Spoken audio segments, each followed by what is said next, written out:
All right, here's another gas law. This is Charles' law. And Charles' law compares, instead of pressure and volume, Charles' law compares volume with temperature. So, what we know about volume and temperature is they are on opposite sides of this equation. So, since they are on opposite sides, they will act the same, meaning if volume increases, then temperature increases. If temperature increases, then volume increases. If volume decreases, temperature decreases. Same thing. So it's just by how much will they increase and decrease. So anyhow, in order to create Charles' law, and you don't have to do this, you'll be given it, but in order to create Charles' law, we have to move the volume and temperature, which are the things that are going to change, to one side, and then move the pressure over here with the N and the R, because that's the stuff that's not going to change. So let's try this out. Um, so So let's first move the temperature over by dividing it. Divide out the temperature. And here it cancels. So my new formula right now is PV over T equals NR. And now the V and the T are together. These are the ones that change. I need to move the P over here. I have to divide away the P. So now we have V over T equals NR over P. So not too bad. So Charles' law actually says the volume of the first divided by the temperature of the first is equal to the volume of the second divided by the temperature of the second. So once we have this ratio set up, we know how to set up our equation. All right, let me kind of illustrate Charles' law for you a little bit. Let me draw another balloon. You know, the balloons. Here's a balloon. And in that balloon, there are all kinds of molecules, particles, that are flying around, right? They have a certain amount of energy. And that energy, them flying around like this, that's what keeps the balloon inflated, because they push against the walls of the balloon when they move around. They move in every direction. That's what those particles are doing. Now, all of a sudden, what we're going to do is we're going to heat up the balloon. Now, obviously, you're not going to actually take a balloon and put it over an open flame, but let's pretend that we're just heating up the balloon. This is a fire. If you, you know, based on my amazing drawing skills. Okay, so we're heating up the balloon. So as we heat up balloon,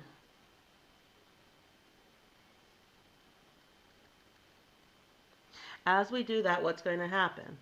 As we do that, the particles now have more energy, because heat refers to energy. What they're going to do is they're going to start moving around faster, and they're going to push against the walls more. So what's going to happen? Well, the temperature is increasing, so the temperature increases.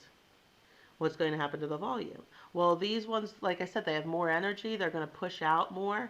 The volume's also going to increase on this balloon. So the volume might increase like this. I don't know exactly. But the volume in that balloon will increase.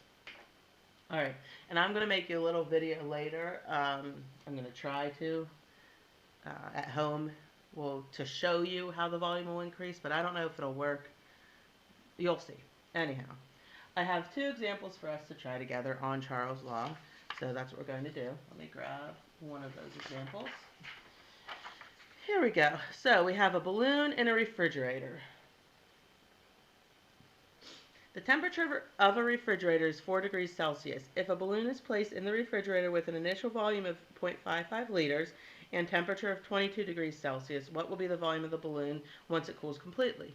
So this volume, once it goes into the refrigerator, the balloon started at 22, it should get smaller. The balloon should shrink just a little bit. Not that much, but enough. And we want to know what will be the volume once it does shrink. So let's fill in what we know. We have volume 1, temperature 1, volume 2, temperature 2. Let's fill in what we know. Initial volume of 0.55 liters. initial temperature of 22 degrees Celsius. And then the temperature of the refrigerator is 4 degrees Celsius, which means after this balloon starts off with this temperature, it will gradually cool to this. So the temperature will start here and end here, 4 degrees Celsius. All right. And this is what we're trying to find. What is the volume once the balloon cools? So it's not going to change a lot, but it will change. Okay. One other thing, though.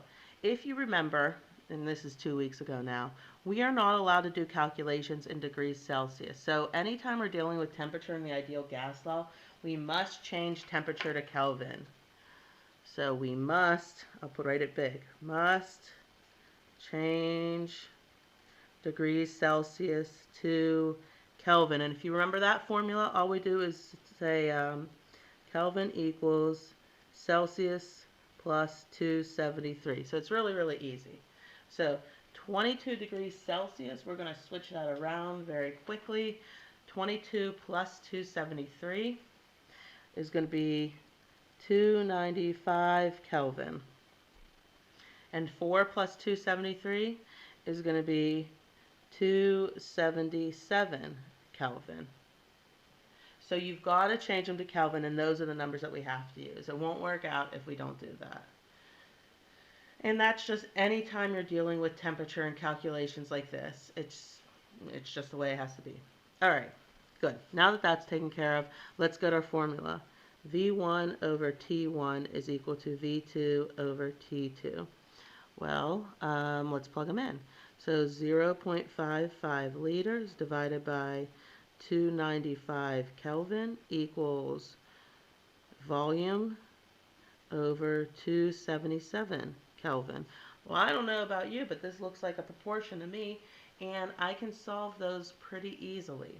So I'm going to cross multiply. 0.55 times 277. Let's see, let me type that into the calculator. Why isn't it working? There we go. Times 277. Okay, so when I multiply these, I get 152.35. And that equals V2 times 295. So 295 V2. So what will the second volume be? All we have to do is divide out the 295 and we'll be left with the volume.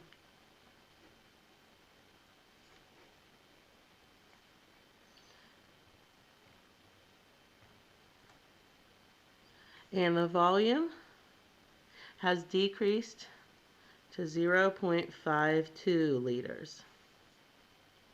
So, I mean, it's not a huge difference, but it's also not a huge temperature drop. So, 0.52 liters. Oh my, this is shaking. Okay.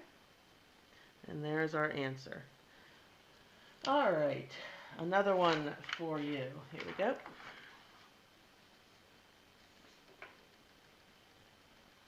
How hot will a 2.3 liter balloon have to get to expand to 4.0 liters if the initial temperature is 25 degrees Celsius?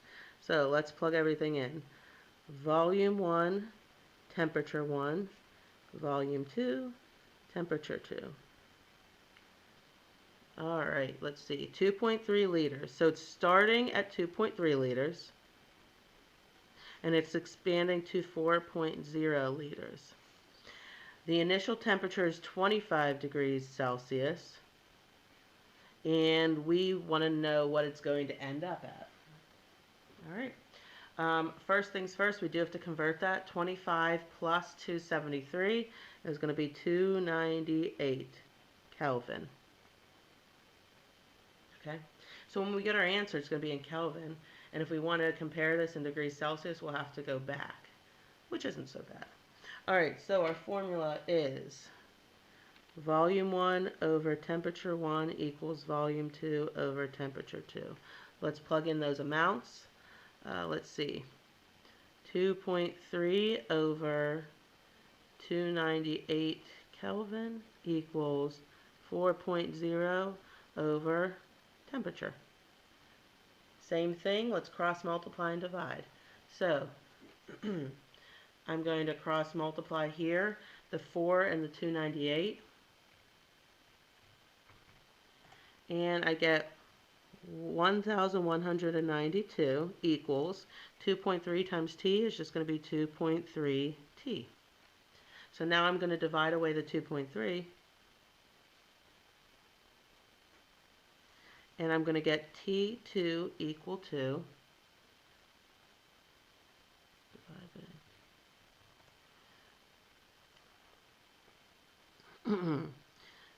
518 Kelvin.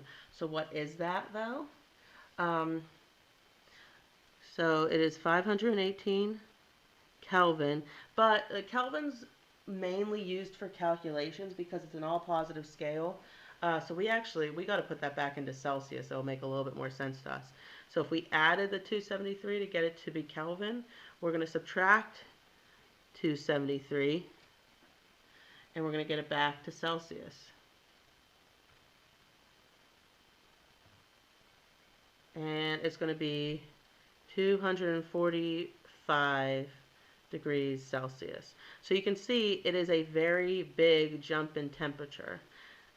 And that's all. It's just a really big jump in temperature.